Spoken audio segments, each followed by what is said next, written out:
Erin, I'm sorry. That's what this video is about.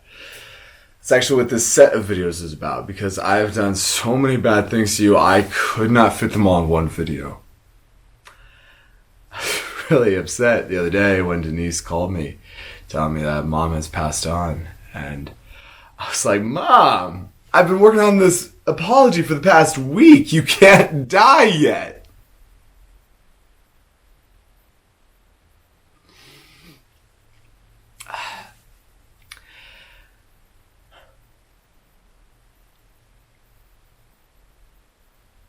Oh, Erin, you know, the walking pneumonia definitely hit her bad. That was bad. And when the infection got to her heart.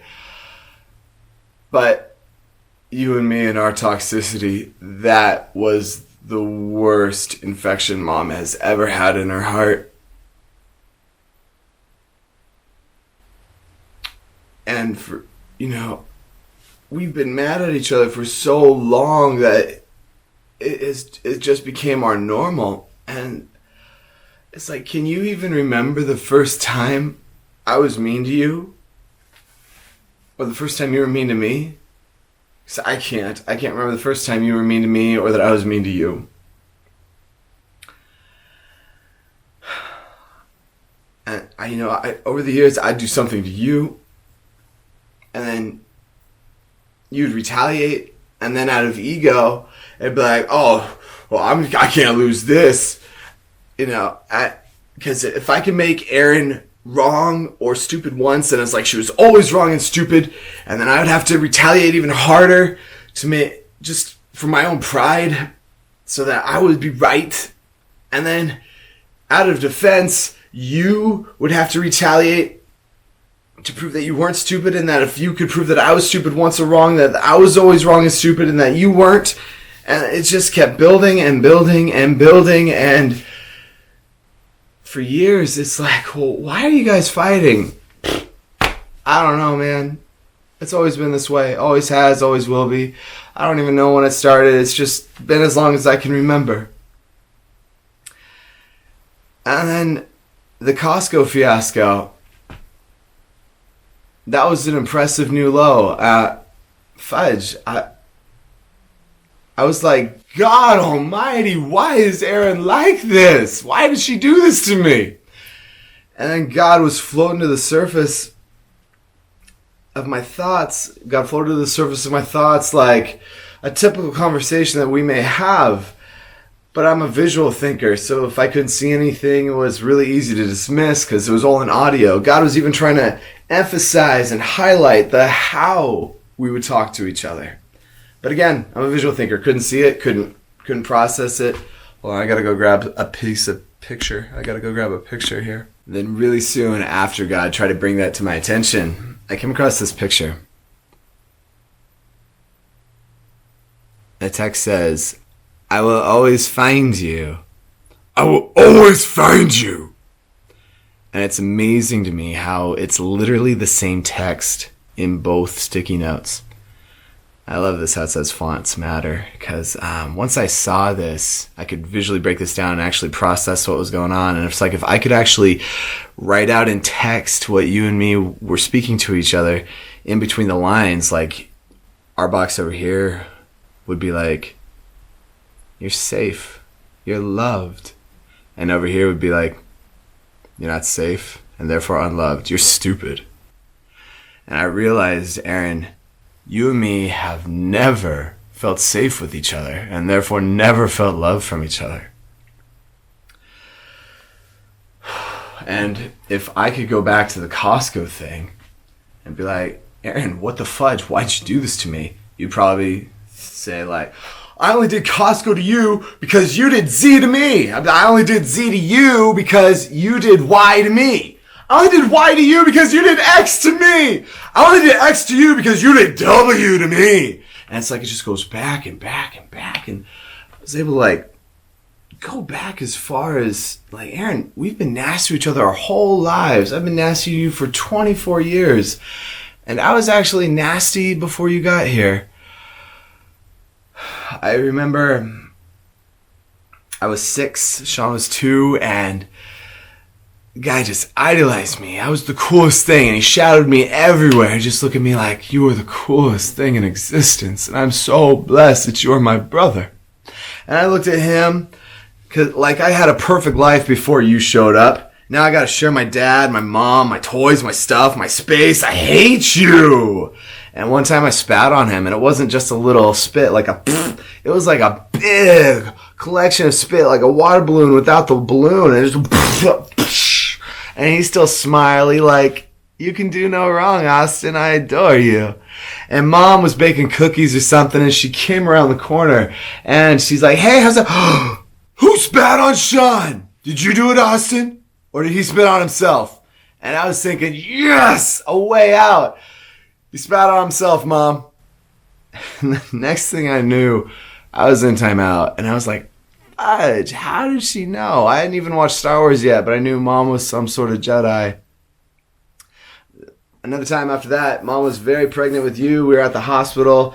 Typical pregnant checkup, yada, yada, yada. We're in the lobby. And I'm playing with my sweet Power Rangers, right? And this little kid about my age comes over to try and play with my Power Rangers. And I was just kicking and screaming and hissing and roaring as much brattiness as you could fit in a little 6-year-old body. Like, ah! And Mom was so embarrassed that she made me apologize. And I was a really good actor then. And I could fake sincerity like, I'm sorry. But then Mom made me sit down and time out and watch him play with my Power Rangers for not sharing with him in the first place. And even though audibly I sounded sincere and apologetic, like once I was sitting down, I gave that kid my laser eye, and that kid knew that touching my Power Rangers meant death. It was a lot more snarlier than that, but it was probably like, and that, Erin, I was nasty before you even showed up.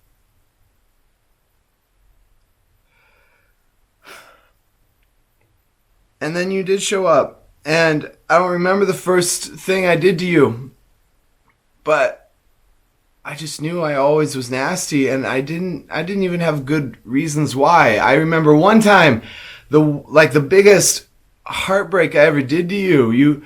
We were at Grandpa's house, and you were like 4, 5, or 6, and I'm 6 years older than you, so that made me 10, 11, or 12, and I didn't get what I wanted, and I was like, and you just came into the kitchen all happy, loving life. You didn't even know what I was dealing with, and I filled with envious rage. I was like, if I'm not happy, nobody's happy, and I knew I had the power to reach over there and rip that smile off your face, and I did. And Mom was right there, and she was like, what the fudge, Austin? And she tried to pick you up, but not even Mom could find your smile.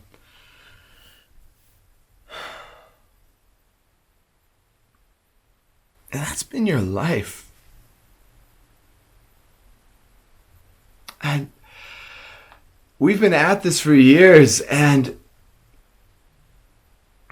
I was so happy last week when God brought all this to my attention, like, this is why we're at war. Like, you know, I don't even remember why we're fighting. I'm just going to keep fighting, just keep fighting. Like, that may have been good enough for, like, 6-year-old Austin to be nasty for. And that may have been good enough for, like, 10-year-old Austin to be nasty to you. I was probably still nasty up until 24. So I'm going to say, that's still enough for Austin to be nasty at 23. But at 24, Erin, I got confirmed. And that's really where all this started to click. And I've been trying so hard to be a better brother to you. And I know that sometimes you trigger me, and then that just kind of resets, and I'm trying to defend myself, and then that triggers you, and the cycle starts up again. But Erin, I promise I'm trying. I'm trying so hard. I'm sorry, Erin.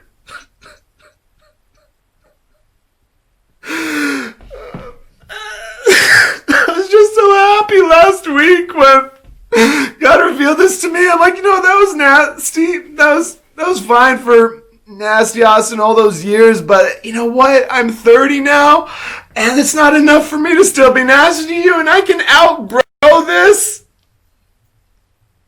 I don't know why I was nasty, Erin. No one was ever nasty to me. No one was mean to me. I just came out that way. And I finally outgrew it. At least I'm trying. You know, you could trigger me tomorrow and the cycle could reset. But I'm trying, Erin. And I've set my internal thermostat to, not fight Erin anymore.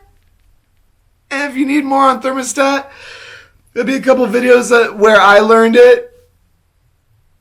But his examples were you set... Ed Mylett's thermostat was you set the thermostat for 80 degrees, and it doesn't matter what's going to happen, it's going to come back to 80. And one of his good visuals was a fat person who loses the weight but gets fat again because internally their thermostat was still set to fat person. And Erin, I'm set to love Erin, be a better brother to Erin. I'm trying. I might slip up, you might trigger me, but my thermostat is set to try to be a better brother and love on Erin. And I'm sorry for a rotten life.